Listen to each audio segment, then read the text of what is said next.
Alright, so we are going to look at 8.5b and 8.5c. 8.5b says we need to know that protons determine the identity of an atom and the valence electrons determine its reactivity. And 8.5c says we need to be able to interpret the arrangement of the periodic table, including understanding what the groups in the periods tell us. So here we go. Let's look at the periodic table. And the first thing that I would like you to do when you see a periodic table is go up to this element key. This is a sample element key. Remember, all of these squares are element keys for different elements.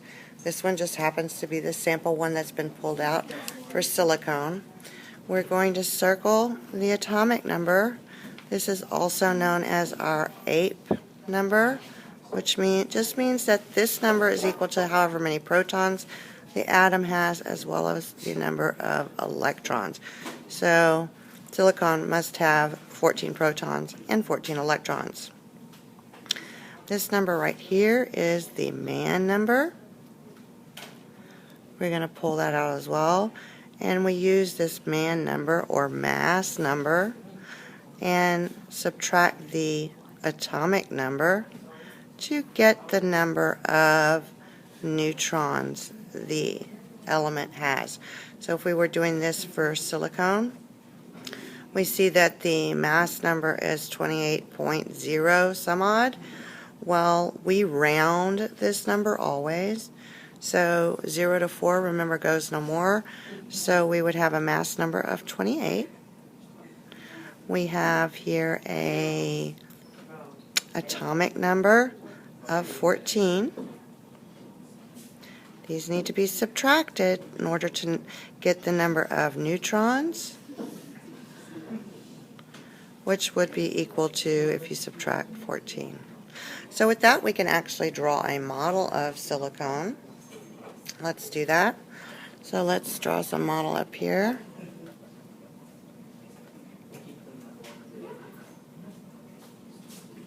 Okay, we know that silicon is going to have a protons equal to how many? 14. Remember, protons are positive. 14. Electrons, it will have negative electrons. It will have 14. And we just calculated its neutrons. It will have neutral neutrons, 14. So now we could actually draw that model, right? I'm not going to put the protons in the middle. I'm just going to put the little symbol. But normally there would be 14 plus signs, right? 4, 5, 6, 8, 9, 10, 11, 12, 13, 14, and 14 of the neutrons. There you go. Okay. So if we know in the electron clouds, the electrons orbit in distinctive areas called electron orbitals or electron shells. The first shell can hold 2 electrons. 1, 2. Second shell can hold up to 8. Remember, we've got 14, so if I put 8 more, 2, 3, 4, 5, 6, 7, 8. Okay, so that 8 plus 2 is 10, so I still have 4 more. 1 more orbital. 1, 2, 3, 4. So I should be able to count that, and that should be 14 electrons. So remember, the key is going from the inner orbital outwards, highway 288. First shell holds 2, second holds up to 8, third holds up to 8. So this is our model of silicon, and it's going to kind of help us move along from here. Alright, so the next thing that I would like to mention is that the protons, the number of protons, which remember are equal to our atomic number, right? 8. Here's our number of protons. Well, the number of protons identifies the atom.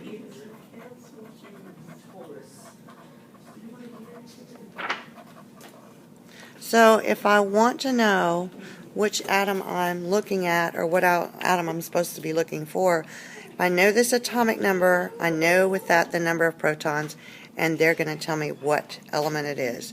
So for example, if I have 27 protons, my 8 number, my top number in my box should be 27.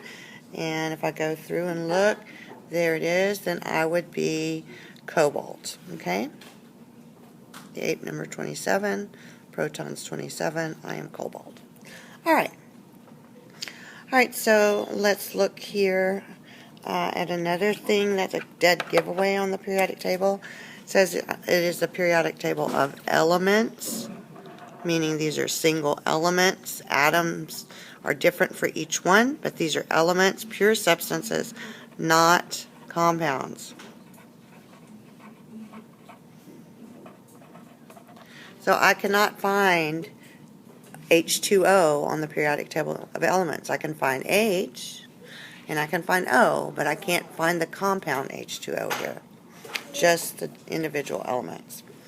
Alright, so let's go back to the very basics and what you need to know. We're going to first look at our metals, and we're going to outline our metals. I'm going to use pink to outline my metals. Remember, if we're along the stair step here, the stair step divides metals from metalloids and from nonmetals. So let me extend my stair step here for a second. On this side of the stair step, in general, there are metals. Characteristics of metals would be that they are conductors, they're shiny, they are malleable, meaning they are bendable, like aluminum foil, and they are ductile. We make wires out of them. Okay, those are characteristics of our metals. Now, on the other side of the stair step are our nonmetals in general.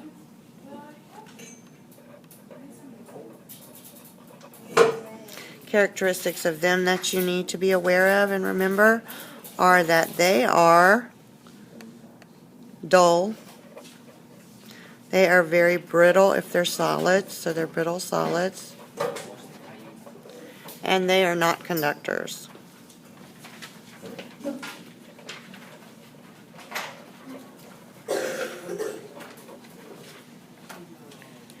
Along the stair step, you will find the metalloids. Okay, so anything directly touching the stair step except for aluminum is going to be a metalloid. So here's our stair step. I'm going to make that nice and green.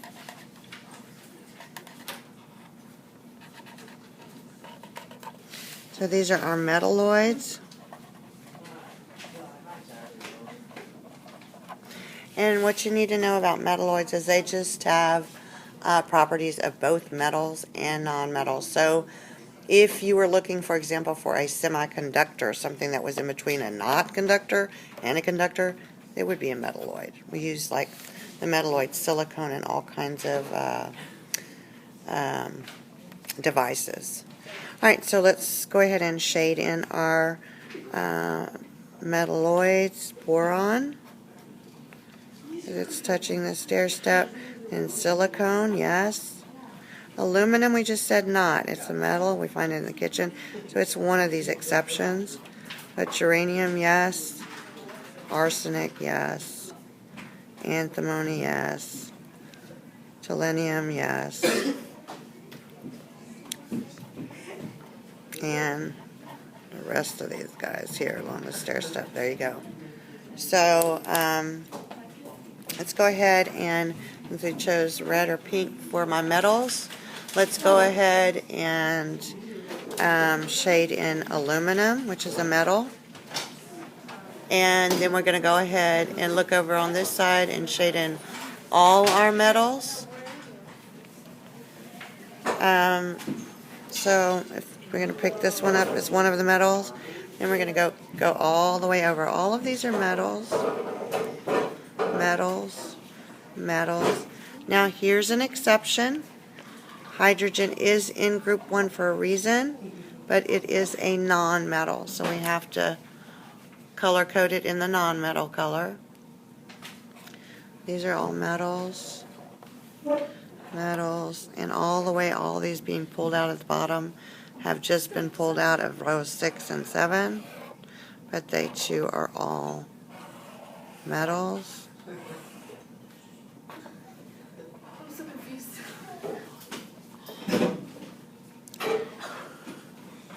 Alright, so here we go. You should have them pretty much kind of boxed in.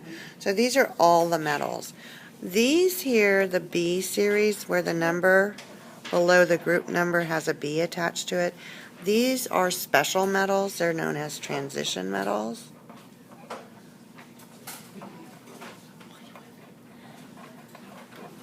And the only thing you really need to understand about them, they're transition metals. They're special, but they're metals. So all of the pink shaded or pink boxed area are metals, and they have those characteristics. Alright, so let's look at our nonmetals. And our nonmetals, besides hydrogen way over there, are all of these that we have left over. These are all nonmetals.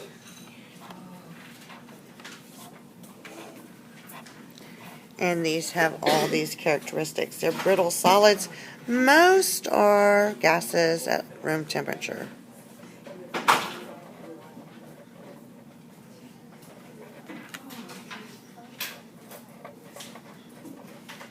Okay, so that's kind of a little bit of review about that stuff. Now let's look, and we're going to look at the groups and the periods. So if you recall, the groups, and the word group has, can you see that? Groups. Has up in it. Remember, groups go up and down. So the groups are the columns.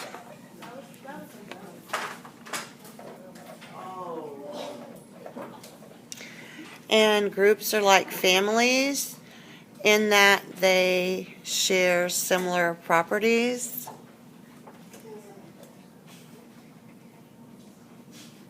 So if you are in a group, you have things in common, just like your family would have traits in common.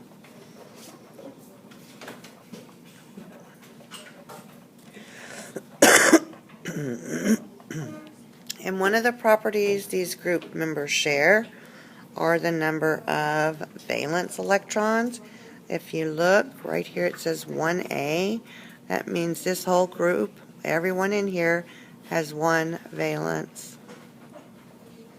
electron.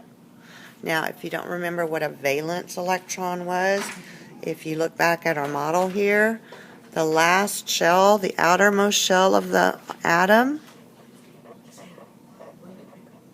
or outermost orbit or shell of atom is valence shell. Now, here it's showing 3. The element might only have 1 electron orbit. Then that's the valence shell, whatever the outermost one is for that element. So the outermost orbit is the valence shell, and valence electrons are found here.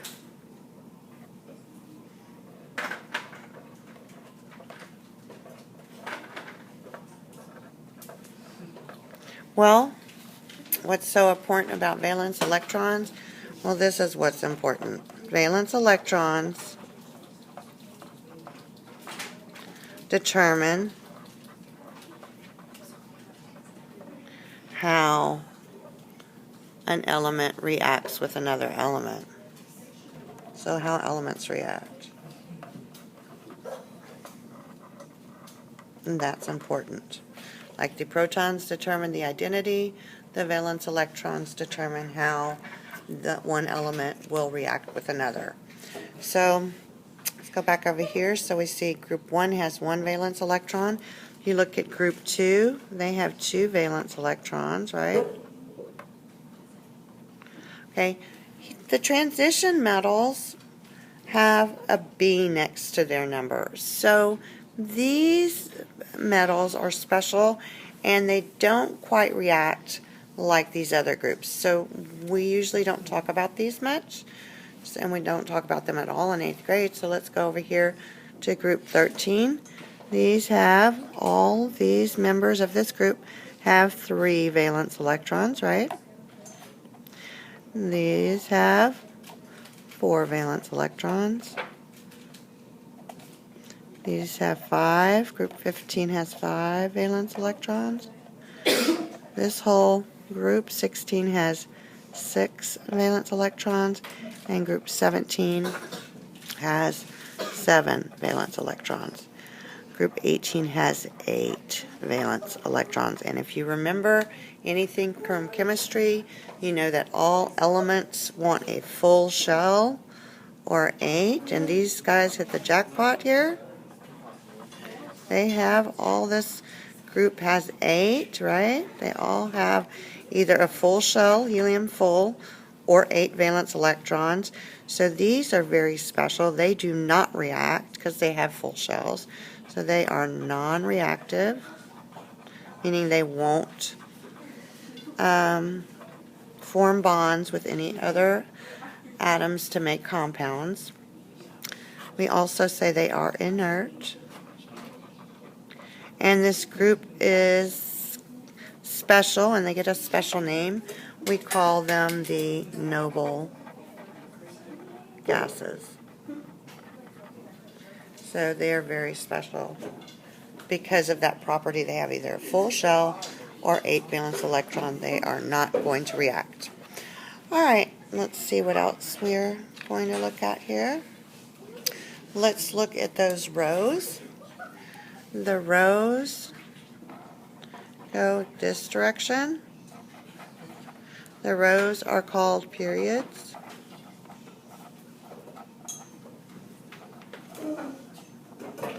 There are 1, 2, 3, 4, 5, 6, 7. These two belong to 6 and 7.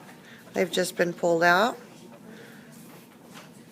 Okay, pulled out of 6 and 7 to make room. All right, so there are up to 7 periods.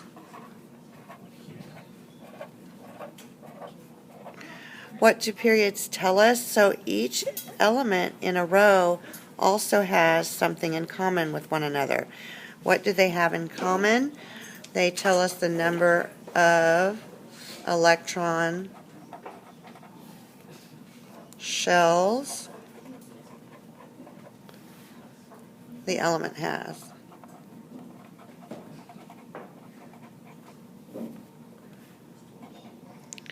So in other words, if I am in period 6, anywhere in period 6, I have 6 shells. If I am silicone, I have 1, 2, 3 energy levels, or 3 electron shells, right? Or orbitals, 1, 2, 3. So I have to be in period what?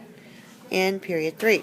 So I have to be able to find silicone somewhere in period 3. So 3 goes 1, starts here and cross all the way over, and lo and behold, here's my silicone. It does have 1, 2, 3 orbitals. It's in period 3, and let's see how many valence electrons it has, because it should be in group 14 according to what we've done.